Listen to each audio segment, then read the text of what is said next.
Welcome to Kent Channel. I'm glad you could join us today. We have today a special guest. His name is Robert D. Eldridge, PhD. So we'll call you Dr. Eldridge, is that all Okay, right? thank you.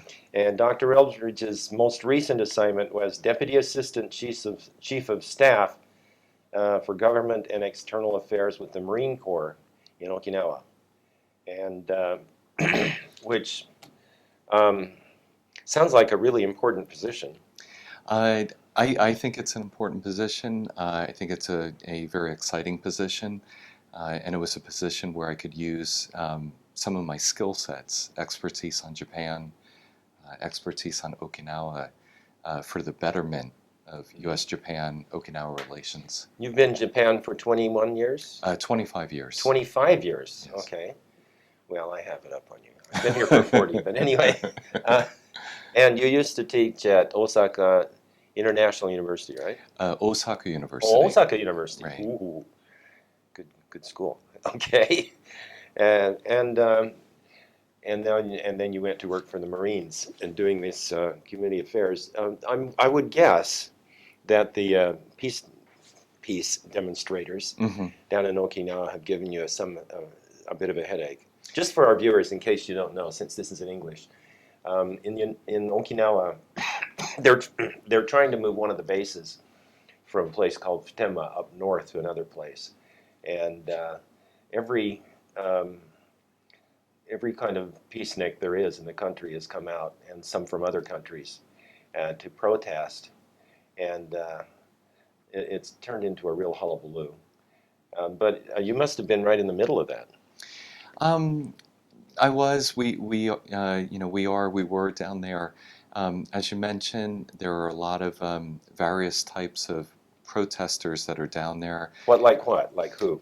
Well, you'll have some hardcore anti-base individuals Okay. who have a very long history with either anti-military, anti-Japanese military, in this case the Japanese Self-Defense Forces, Hmm. anti-US base activities, Hmm. either in Okinawa or other parts of Japan. You'll have maybe teachers or former teachers. You'll have The teachers tend to be quite leftist, don't they? very much so. And the unions tend to be very strong, and so they're able to mobilize a lot of people. Some of the individuals that are mobilized may not truly believe in it, but they have to go along with traveling from a long distance, another part of Japan, on behalf of the union to go to one of these protests.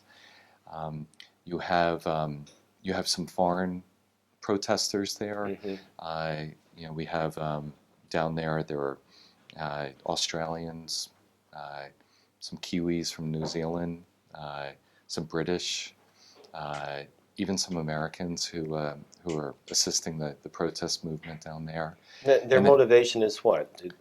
They want them U.S. bases closed down altogether, or what? there are in some cases some hardcore peaceniks. You have some in some cases some very confused Hmm. individuals. Uh, and Boy, you're being kind. diplomatic. Um, there are those who I call it paternalism. They Hmm. think that they need to help Okinawa and that the Okinawans themselves don't know what's best for them or don't know what kind of future they would like to have. So they, for example, they would criticize the U.S. or Japanese governments as colonizers in Okinawa. Um, Boy, that's a. right, and then Anybody but given them a history book recently?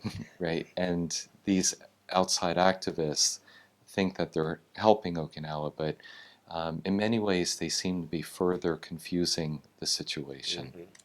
Well, I have heard that some of these protesters are actually being paid.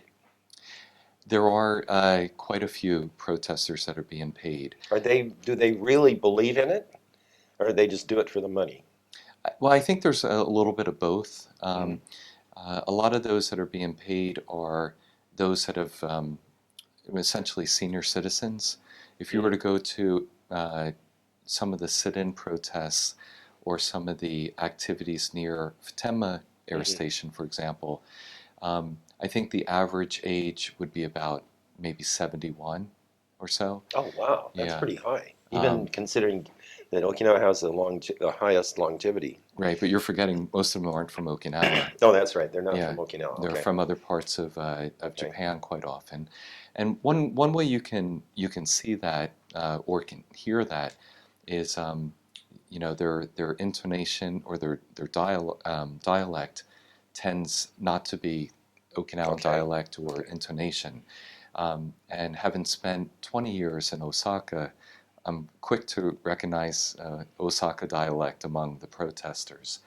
Um, Also, some of the local residents, um, will challenge the protesters and ask them questions in the local dialect, and they're unable to answer.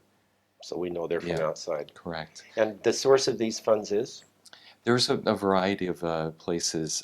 Ironically, the Japanese central government unwittingly is helping to fund some of these activities through a lot of compensation that flows into Okinawa, and then that money is spun off for a variety of activities. Another example is there are noise pollution lawsuits. Hmm. For example, Kadena Air Base or Futenma Air Station. The money that is paid out by the Japanese government goes into funding the next round of protest movements. Really? It doesn't just go to the people who filed the lawsuit?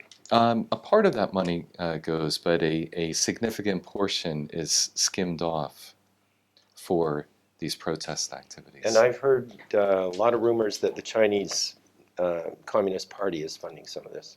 There's known, what's the best way to say it? There's known money that's coming in. Money laundering, a variety of ways money's getting into it. And I'm judging from the look on your face that you know more about that than you're willing to tell us today. Okay, we'll wait and see what the Japanese government does about that at the appropriate time, right? Correct. Yep. I mean, that's violation of foreign exchange laws and everything else. There's a lot of violations going on down there. Yeah. Wow. So, well, we could go on all day about this. What do you think? When they're going to start building that base probably in August, then what will the protesters do? Well, there's some concern about a growing independence movement, for example, or a referendum on the future of the proposed construction of the base. So, By who? Who has the authority to call that such a referendum? well, if a legislation, a bill is passed locally for that, there'll be attempts to move in that direction. That doesn't mean it has national authority or weight. Yeah, it doesn't have any effect. Correct. And then as far as some of the independence movement efforts or self-autonomy efforts, there's some analysis out there about they're going directly to the United Nations about it. So the situation's going to get more serious. United Nations over- doesn't treat Japan very well, so I hope they don't do that. So there's more to come over the next few months, and the agitation that the protesters are causing right now could lead to a significant regional or national issue happening. Well, as I say, this is a big issue, and we could go on and on about it, but I just wanted to confirm exactly what's going on. We hear up here we hear spotty reports, and usually they're wrong, or at least incomplete, and in some cases flat out lies. But it's hard to tell which is which when you're just sitting up here. Now, I went down there, and you showed me around. It was very, very helpful for me to get a better idea, and I just wanted to give our viewers some of that. Thank you very much for being with us. My pleasure. Thank you.